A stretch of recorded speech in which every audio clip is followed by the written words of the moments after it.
Tangisan dan jeritan histeris mewarnai pembongkaran 3 rumah di Desa Pedamaran Sat, Kabupaten Ogan Komering Ilir, Sumatera Selatan. Menggunakan alat berat dengan disaksikan aparat dan warga setempat, 3 rumah dirobohkan. Tidak butuh waktu lama, dalam 1 jam, ketiga rumah sudah rata dengan tanah.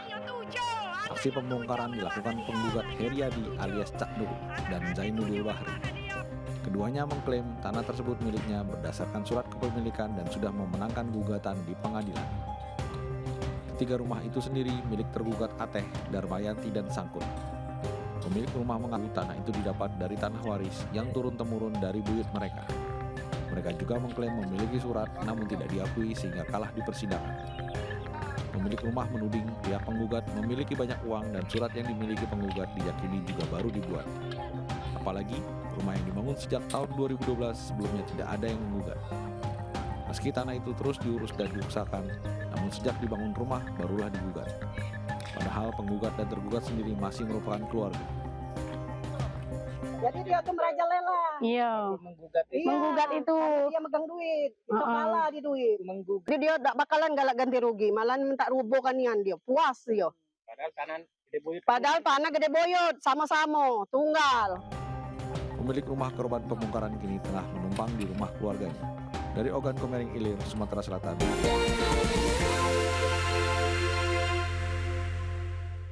Pemirsa, sekelompok pemuda di Makassar kocar-kacir usai dihampiri polisi lantaran memancing keributan dengan menghalau pengendara yang melintas.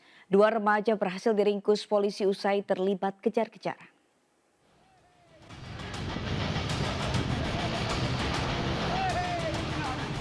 Sekelompok pemuda kocar-kacir dihampiri petugas Polrestabes Makassar yang menggelar patroli pemantauan wilayah. Sekelompok pemuda ini menjadi incaran polisi karena diduga memancing keributan usai menghadang pengendara yang melintas menggunakan senjata tajam. 2 pelaku berhasil ditangkap, namun 3 lainnya berhasil melarikan diri usai memanjat tembok dan masuk hingga ke semak-semak. Polisi yang melakukan pendalaman terhadap keduanya mendapati bahwa 2 pemuda tersebut berprofesi sebagai mucikari di salah satu wisma di sekitar lokasi pengejaran. Dalam penangkapan, polisi juga turut mengamankan 1 sepeda motor pelaku tanpa dilengkapi dokumen yang parkir di wisma. Untuk yang diamankan ada 2 orang. Kemudian barang bukti, Pak? Barang bukti yang diamankan ada sebuah parang. Dan kendaraan seperti itu ya, Pak? 1 kendaraan ya, Pak? Ya, termasuk kami amankan 1 unit roda 2 kendaraan milik terduga. Guna mempertanggungjawabkan perbuatannya, barang bukti sepeda motor dan pelaku diserahkan ke Polsek Panakukang guna proses hukum lebih lanjut. Dari Makassar, Sulawesi Selatan, Syahrul Adiaksa, High News. 3 orang kawanan pencurian pagar rumah beraksi di kawasan perumahan Bumi Permata Sudiag, Makassar, Sulawesi Selatan. Pelaku beraksi dengan memanfaatkan kondisi sepi saat dini hari dan penghuni rumah tengah tertidur pulas.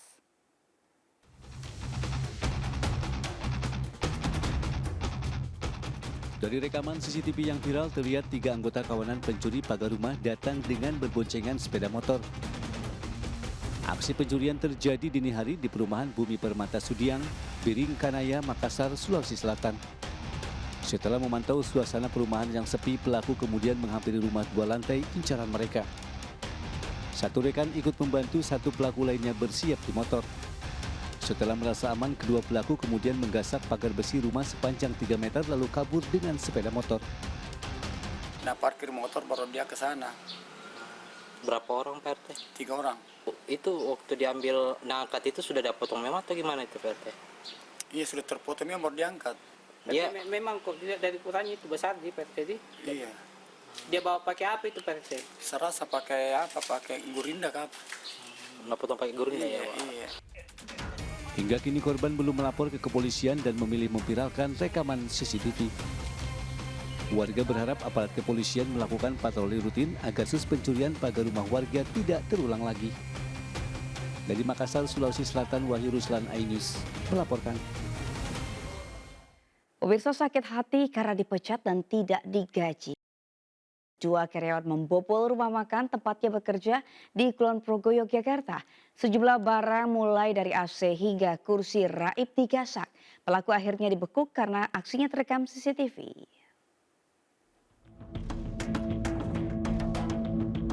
Rekaman CCTV memperlihatkan aksi dua orang pelaku di sebuah rumah makan Padang di wilayah Temon, Kabupaten Kulon Progo, Yogyakarta. Tak menyasar barang berharga seperti televisi ataupun uang di laci kasir, dua pelaku justru mengambil puluhan kursi karena dianggap cukup bernilai. Berbekal rekaman CCTV, aparat Polsek Temon dibantu Polres Kulon Progo dan Inafis Polda Yogyakarta kemudian membekuk kedua pelaku masing-masing ISL warga Purworejo dan SA warga Kebumen, Jawa Tengah. Keduanya diketahui mantan karyawan di rumah makan dan telah bekerja sekitar 3 bulan.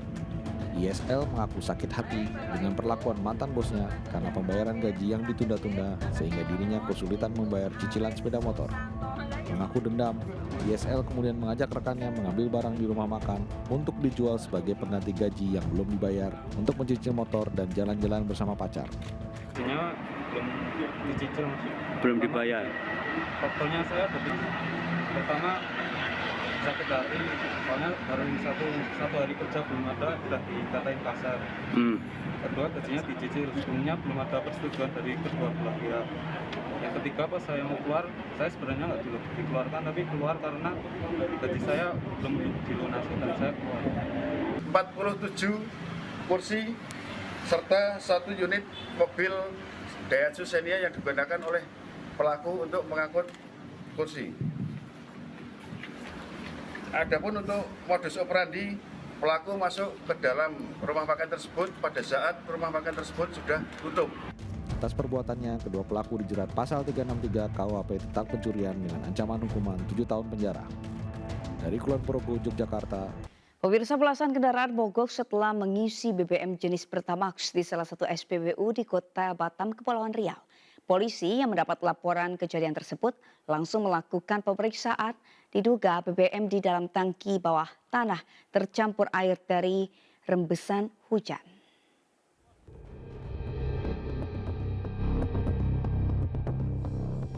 Kendaraan roda 4 ini mengalami mogok sesaat setelah mengisi BBM jenis Pertamax 92 di SPBU KDA Batam Center Kota Batam Jumat siang. Pemilik mobil yang bingung mendatangkan mekanik ke lokasi.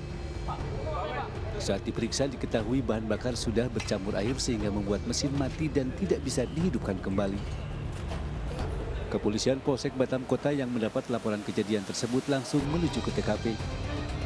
Polisi kemudian memasang garis polisi terhadap mesin dispenser agar tidak digunakan.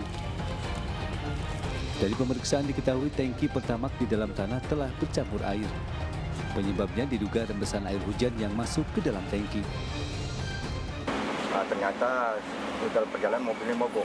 Sudah cek ternyata minyak itu bercampur dengan air. Di airnya ada orang datang ke sini, sudah melapor kami cek, ternyata di lokasi memang benar ada kejadian tersebut. Sekarang pihak Pertamina dengan pihak Polresta dari Cipinang sudah turun ke lapangan dan membenarkan kejadian tersebut. Karena belakang ini hujan ya, sering hujan jadi ada air masuk ke dalam tangki. Iya, karena ada konsumen yang melaporkan. Terkait kejadian tersebut, pihak SPBU sudah menutup penjualan dan segera melakukan perbaikan. Sedangkan terhadap kendaraan konsumen yang mengalami kerusakan, sepenuhnya tanggung jawab pihak SPBU. Dari Batam, Kepulauan Riau, iNews melaporkan.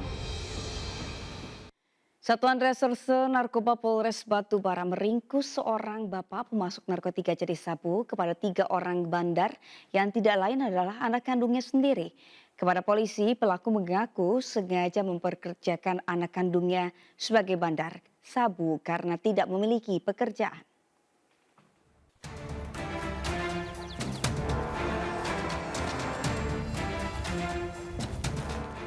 Pemasok narkotika sabu inisial NES berhasil dibekuk Sat Narkoba Polres Batubara di Kelurahan Tegal Sari, Kecamatan Medan Area, Sumatera Utara.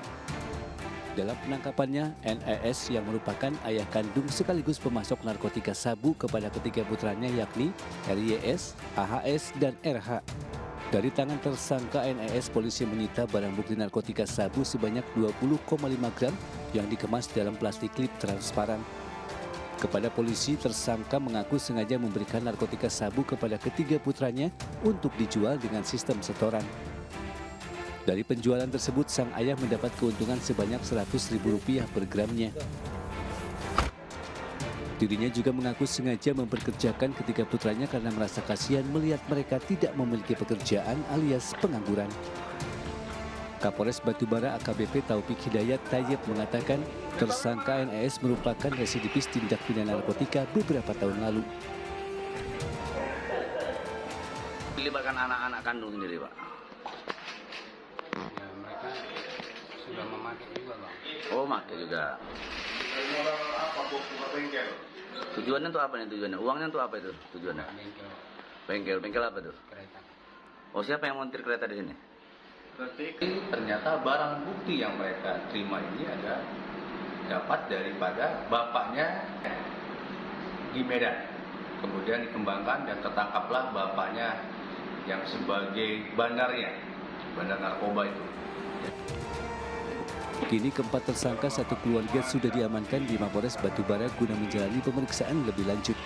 Polisi akan terus mengembangkan kasus ini dengan memburu bandar sabu yang menjadi pemasok tersangka NES. Dari Batubara, Padli PLK News melaporkan. Oknum lurah di Karangsewu, Galuh, Kulon Progo ditangkap Satuan Narkoba Polres Kulon Progo, Yogyakarta. Oknum lurah ini ditangkap karena kedapatan mengedarkan narkoba diduga sabu-sabu.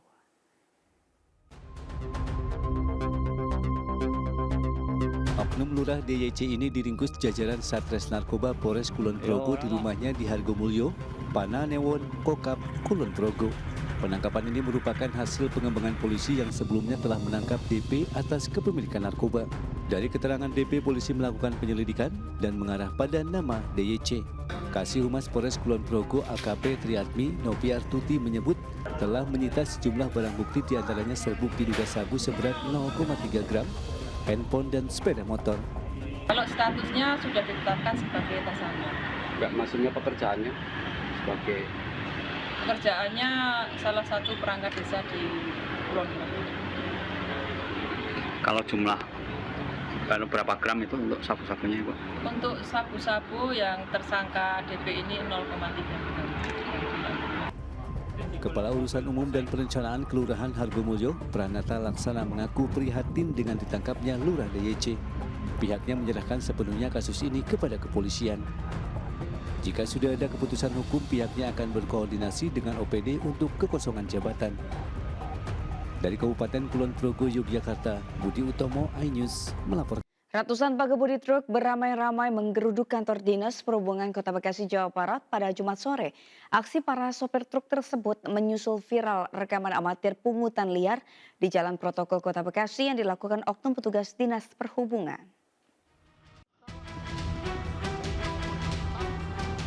Dari rekaman video amatir yang viral di media sosial ini, terlihat dua oknum petugas Dinas Perhubungan Kota Bekasi melakukan pungutan liar ke pengemudi truk di Jalan Cut Mutia, Bekasi Timur. Resah dengan ulah oknum tersebut, puluhan supir truk dan supir angkutan barang lainnya mendatangi kantor Dinas Perhubungan Kota Bekasi. Mereka menuntut Dinas Perhubungan segera memecat oknum petugas yang kerap kali melakukan pungli. Bahkan, pungutan liar oleh oknum petugas dilakukan secara terang-terangan di hampir setiap sudut jalan protokol Kota Bekasi. Untuk besarannya beragam Mas, dari 20.000 sampai 4 juta, 3 juta, ya seada-adanya di dompet ya pasti habis. Gitu. Titiknya di mana? Baju berseragam Bu, di Sobu. Iya, pakai berseragam. Titiknya di mana aja, Bu? Dapat bajunya dari mana kira-kira Bu ya? Satu-satu gimana? Titiknya di mana aja, Bu, yang sering dilakukan pungli itu? Sepanjang Kota Bekasi itu titiknya. Ada di luar tol Bekasi Barat, ada di Cipendawa, terus ada di dekat Gor juga. Kepala Dinas Perhubungan Kota Bekasi, Jeno Bakhtiar, mengaku pihaknya sudah melakukan penindakan kepada 6 orang oknum petugas yang melakukan pungli. 2 diantaranya sudah dicopot. 6 sampai 7 orang sudah kita tindak, Pak. 2 diantaranya bahkan sampai lepas gitu. Tapi data tidak bisa kami. Jadi sebenarnya data itu Pak sudah kami peroleh, kami telah akan dan terus melakukan. Adanya aksi ratusan pengemudi dengan cara berkonvoi menuju kantor Dinas Perhubungan sempat membuat Jalan Jenderal Ahmad Yani dan Jalan Pangeran Jakarta mengalami kemacetan panjang. Dari Bekasi, Jawa Barat, Rahmat Hidayat, iNews melaporkan. Sempat kabur dan bersembunyi di belakang sebuah toko roti di kawasan Joglo Kembangan, seorang juru parkir liar akhirnya ditemukan petugas gabungan. Karena tidak memiliki izin dari Dishub, pria tersebut dibawa petugas ke kantor Sudin Perhubungan Jakarta Barat.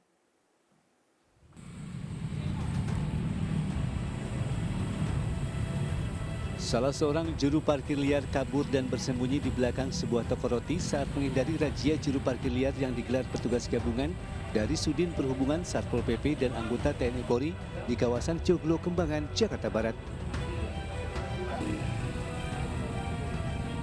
Pria yang akhirnya terjaring ini mengaku telah mengantongi izin dari pihak manajemen toko, namun lantaran tak mengantongi izin dari Dinas Perhubungan, jukir liar ini diangkut petugas. Sepanjang operasi yang digelar di kawasan Kembangan, Srengseng, dan Joglo, petugas menjaring 11 juru parkir liar yang beroperasi di minimarket dan pertokoan.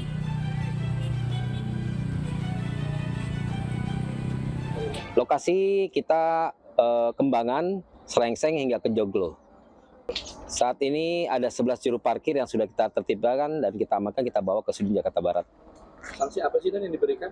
Sanksi saat ini masih pendataan, bermaterai, surat pernyataan, tidak akan mengulangi lagi.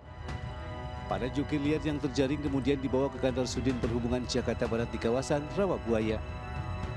Mereka kemudian diberikan sanksi teguran dan membuat surat pernyataan untuk tak lagi menjadi juru parkir liar. Dari Jakarta, Miftahul Gani, iNews melaporkan. Seorang ayah bersama anaknya di Kabupaten Merangin, Jambi harus berurusan dengan polisi karena menggelapkan sapi titipan milik rekan usaha mereka. 3 dari 5 ekor sapi yang dititipkan korban diam-diam dijual pelaku tanpa memberitahu korban.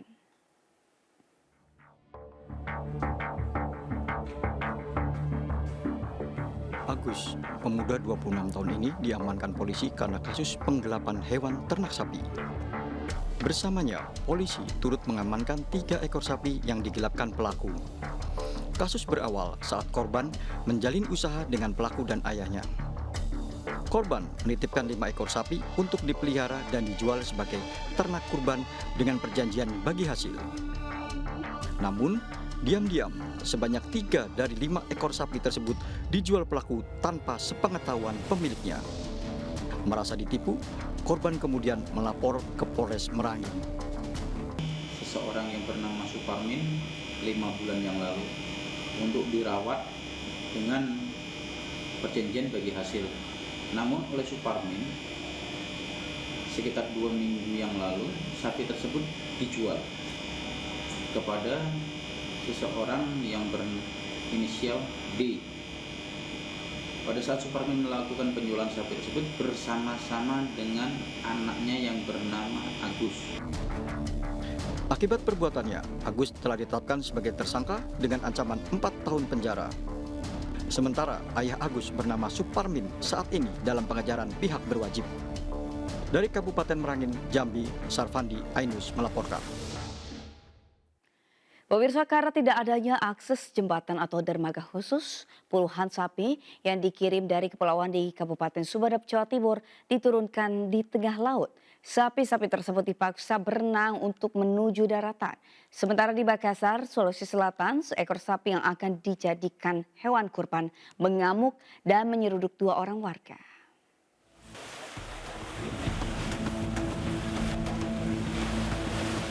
Penurunan hewan ternak sapi di Pelabuhan Dungkek, Sumeneb, Madura, Jawa Timur ini tidak biasa. Sapi-sapi ini terpaksa diturunkan di tengah laut berenang menuju daratan. Menjelang Hari Raya Idul Adha ini, pengiriman sapi-sapi dari sejumlah kepulauan menuju daratan di Sumeneb mengalami peningkatan pesat. Mas Sawi, salah seorang pedagang sapi, mengaku harga jual sapi untuk kurban saat ini mengalami kenaikan yang cukup tinggi karena permintaan pasar yang terus meningkat. Akibat dari penurunan sapi di tengah laut menyebabkan sapi kelelahan dan sulit dinaikkan ke atas mobil pickup. Permintaan seperti apa nih Pak? Meningkat atau jelang Idul Adha ini? Oke. Kira-kira ada 200 sapi, kalau sapi muat. Sekali muat sampai 200 sapi? Ya. Biasanya Pak kalau 70,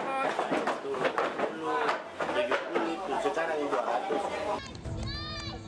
Sementara di Makassar, Sulawesi Selatan, seekor sapi yang akan dijadikan hewan kurban mengamuk dan berlari di area lahan kosong saat hendak ditangkap. Diketahui sapi jantan tersebut hendak dijadikan hewan kurban oleh pemiliknya saat Idul Adha nantinya. Proses penangkapan berlangsung dramatis karena sapi yang memiliki bobot sekitar 200 kg itu terus meronta. Bahkan sempat menyeruduk 2 warga yang berusaha melakukan upaya penangkapan. Pemilik sapi terpaksa mendatangkan sapi betina miliknya untuk memudahkan upaya proses penangkapan setelah sapi jantan tersebut terus berlari dan meronta. Ini kalau kita lihat tadi ini proses penangkapan ini sangat sulit. Sulit ya? Sulit sekali karena kenapa? Sudah ada 2 orang yang tadi di buang itu sudah jatuh semua yang tadi itu waktu mau dikasih tali. Nah, sampai sekarang ini Sudah ditangkap? Sudah ditangkap. Ini memang mau dikurban tahun ini? Mau dikurban. Proses penangkapan berhasil dilakukan menggunakan seutas tali tambang dengan cara mengaitkan tali pada bagian leher sapi yang terus meronta untuk memberikan perlawanan. Dari Sumeneb, Dasar Abdul Rahim, Wahyu Ruslan, iNews melaporkan.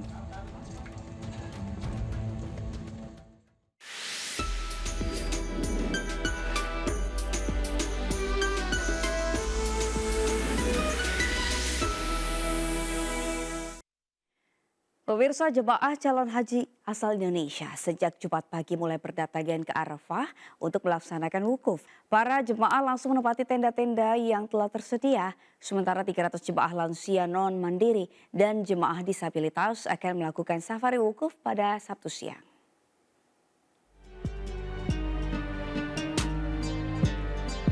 Sejak pukul 8 pagi waktu Arab Saudi, jemaah calon haji Indonesia sudah mulai berdatangan ke Arafah. Di antaranya, bus-bus yang membawa jemaah dari Kerawang dan Depok, Jawa Barat di Maktab 68. Bus datang dengan pintu bus masih tersegel. Hal tersebut dilakukan untuk mencegah adanya jemaah haji ilegal. Petugas Masarik kemudian membuka segel stiker dan mempersilakan jemaah turun. Kedatangan jemaah disambut langsung oleh Kepala Sektor 9 Ad Hoc Abrar Munanda. Para jemaah kemudian langsung menuju ke tenda maktab. Jemaah haji asal Indonesia menempati 73 maktab yang dibagi ke dalam 11 sektor. Setiap tenda berkapasitas antara 100 hingga 300 jemaah. Semuanya baik, semuanya enak, semuanya menyenangkan. Begitulah. Petugasnya gimana, Bu? Petugasnya oke. Saya ramah-ramah, nggak pernah saya jalan nggak dituntun kalau turun. Senang aja, senang Pak. Hatinya lapang. Nggak ada kata susah. Yang namanya tamu Allah kan harus senang ya Pak ya. Oh senang sekali Pak, biarpun keadaannya begini, tapi kami semua menerima. Alhamdulillah, sudah dapat tempat yang baik sekali. Seluruh jemaah asal Indonesia akan mulai melaksanakan wukuf pada hari Sabtu 15 Juni 2024.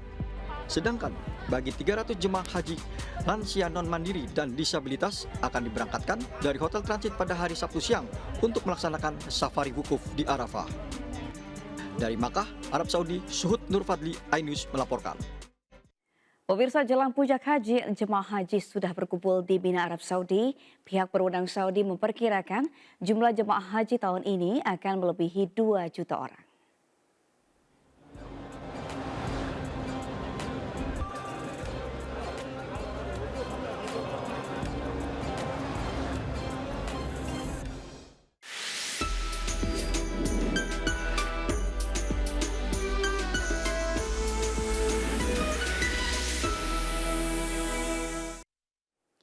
Pemirsa, Ketua Umum Partai Golkar Airlangga Hartarto mengatakan mantan Gubernur Jawa Barat Ridwan Kamil berpeluang maju di Pilkada Jakarta.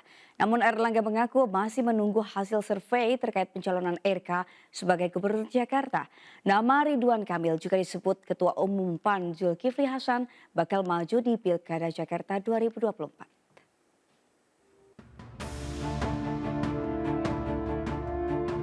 Ditemui di Istana Kepresidenan Jakarta Jumat siang, Ketua Umum Golkar Airlangga Hartarto mengaku masih menunggu hasil survei terkait pencalonan Gubernur Jakarta dari Partai Golkar. Santer disebut-sebut nama Wakil Ketua Umum Partai Golkar Ridwan Kamil dipertimbangkan maju di Pilkada Jakarta atau di Pilkada Jawa Barat. Partai Golkar juga masih mempelajari wacana Ridwan Kamil berpasangan dengan Ketua Umum PSI Kaisang Pangarep. Sebelumnya Ridwan Kamil juga direkomendasikan Partai Gerindra untuk maju sebagai calon Gubernur Jakarta.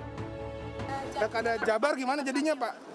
Jabar dan DKI masih menunggu terkait dengan survei terakhir. Pak, berarti Ridwan Kamil bakal dilempar ke Jakarta atau tetap di Jawa Barat, Pak? Kita lihat kombinasinya nanti. Pak, muncul selebaran apa Pak RK dipasangkan dengan Kaisang itu tanggapan sebenarnya? Ya, itu masih kita pelajari seluruhnya. Selain Golkar, Partai Amanat Nasional PAN juga memunculkan nama Ridwan Kamil dalam pertemuan Ketua Umum Parpol bersama Presiden Jokowi. Ketua Umum PAN Zulkifli Hasan belum memastikan apakah Ridwan Kamil akan berpasangan dengan Kaisang Pangarep di Pilkada Jakarta. Apalagi nama Ketua Umum PSI tersebut juga muncul dalam pertemuan meski ditolak Jokowi. Ya, saya mengusulkan Ridwan Kamil di Jakarta, semua setuju. Sama Kaisang. Pasangannya siapa, Bang? Pasangannya belum. Ya, Mas Kaisang katanya mau maju sama Ridwan Kamil ataupun Pak Anies gitu. Gimana Pak? Saya lapor waktu itu kan Pak Presiden, kalau Kaisang boleh nggak gitu. Pak Presiden bilang jangan ya. Tapi kan partai-partai perlu. Kalau ditanya saya maju atau tidak, tunggu kejutannya di bulan Agustus. Sebelumnya nama putra bungsu Presiden Jokowi Kaisang Pangarep kerap disandingkan dengan sejumlah nama calon gubernur Jakarta seperti Anies Baswedan dan Ridwan Kamil. Dari Jakarta, Tim Liputan iNews melaporkan. Pemirsa, hari ketiga gelaran Pekan Raya Jakarta 2024, pengunjung semakin ramai dan antusias melihat beragam booth yang dihadirkan. Berikut laporan Elsia Casey dari kawasan PRJ di Kemayoran, Jakarta Pusat. Ya pemirsa, Jakarta Fair 2024 kembali digelar di GXPO Kemayoran. Dan pada tahun ke-55 digelarnya Jakarta Fair ini, Jakarta Fair diadakan pada tanggal 12 Juni hingga 14 Juli mendatang. Adapun bagi para pengunjung dapat menikmati berbagai booth, mulai dari booth makanan, booth otomotif, booth kecantikan hingga booth furniture. Tentunya booth-booth yang hadir di Jakarta Fair tahun ini menyajikan berbagai diskon yang besar, salah satunya yang paling dinantikan oleh para pengunjung yang datang adalah booth otomotif yang memberikan diskon besar-besaran bagi Anda yang ingin membeli berbagai macam otomotif mulai dari motor maupun mobil. Dan tentunya para pengunjung juga menantikan berbagai macam artis ibu kota yang tampil di panggung hiburan. Bagi Anda yang ingin datang ke Jakarta Fair, Anda dapat membeli tiket secara langsung di loket-loket yang tersedia seharga Rp50.000 pada saat weekday dan juga Rp60.000 pada saat weekend. Anda juga dapat membeli tiket melalui berbagai kanal online yang disediakan oleh Jakarta Fair. Dari Jakarta, Elsia Casey, Guntur Zukanadi, iNews melaporkan. Pemirsa, dalam rangka mendorong hidup sehat, sebuah perusahaan asuransi terbesar di Indonesia menggelar kegiatan olahraga bersama. Kali ini, puluhan peserta mengikuti kelas Pilates Reformer yang digelar di kawasan Gelora Bung Karno, Jakarta. Proaktif Community merupakan kegiatan tahunan Prudential Indonesia untuk mengajak keluarga Indonesia untuk hidup aktif dan sehat. Kegiatan ini digelar dari 19 Mei hingga 28 Juli 2024 dengan lebih dari 100 kelas olahraga dan menyasar lebih dari 3.000 peserta di Jabodetabek. Kegiatan ini bertujuan untuk mendorong keluarga Indonesia dalam menjalani hidup yang aktif dan sehat melalui kegiatan olahraga yang menyenangkan dan bermakna sehingga terwujud sehat pangkal bisa. Peserta juga berkesempatan memenangkan 10 Weeks Fit and Well Challenge yang berhadiah total senilai Rp100 juta. Proaktif Community ini sudah berjalan sejak pertengahan Mei dan akan terus berjalan selama 10 minggu ke depan. Prudential mengajak masyarakat untuk ikutan berbagai acara olahraga, mulai dari pound fit, yoga, cardio dance di berbagai kesempatan. Malah ada 100 kelas lebih loh yang bisa diikuti di berbagai lokasi. Proaktif Community juga menghadirkan sesi konsultasi kesehatan selama kegiatan berlangsung bekerja sama dengan rekanan Rumah Sakit Prudential Indonesia yang tergabung dalam Pro Priority Hospitals. Dari Jakarta, Rizky Ihwal, iNews melaporkan. Pemirsa, diaspora Indonesia di Baltimore, Maryland, Amerika Serikat memperkenalkan Indonesia melalui sebuah bazar yang menampilkan kebudayaan Indonesia, termasuk menyajikan makanan khas Indonesia. Kita simak selengkapnya dalam liputan VOA. Di Baltimore ini komunikasi Indonesia ini mulai berkembang. Dan ini kita kumpulkan, kita pengen semua ini bergabung memperkenalkan bangsa Indonesia dengan makanannya, kemudian kulturalnya. Diplomasi budaya dan kuliner kerap menjadi cara ampuh memperkenalkan Indonesia di Amerika. Berbagai masakan khas tanah air pun jadi primadona pengunjung di acara bazar yang diadakan di kota Baltimore, Maryland pada penghujung musim semi lalu. We came to see the dances and mostly to enjoy the food. Yes. I think we're going to take a lot of food home.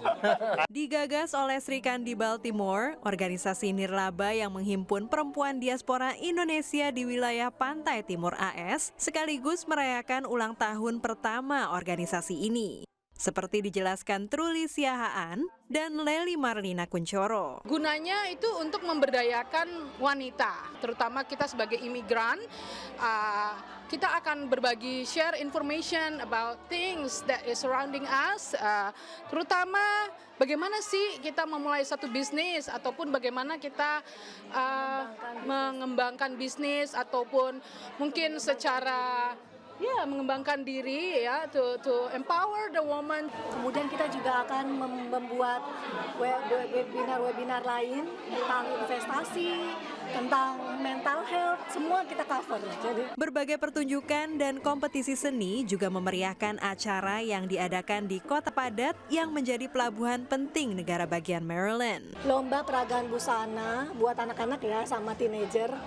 Kemudian lomba menggambar buat anak-anak juga. Didukung para vendor dari New York hingga North Carolina, pengunjung hadir memenuhi gedung pusat komunitas ini dari pagi hingga sore.